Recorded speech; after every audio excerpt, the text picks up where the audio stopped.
Hi guys! This is my first time working as a part-time virtual assistant and the fun fact, nirecommend ako ng friend ko sa owner. Ako yung naghahanap ng suppliers na kaya i-customize ang designs namin para sa tableware, clothes, and gifts ng company.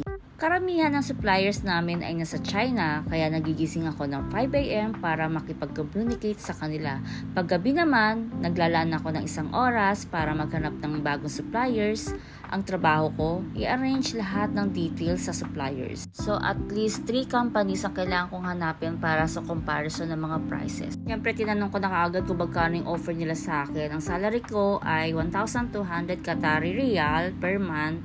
Hindi ganun kalaki kumpara sa iba. Pero flexible naman ang schedule at madali lang naman i-manage. May promise din naman sila na tataasan nila ako, depende sa performance ko. Alam mo yung pinaka-sweet na maririnig mo after almost 2 linggo ng trial, sabi nga ng owner, "Well done Boots, welcome sa team."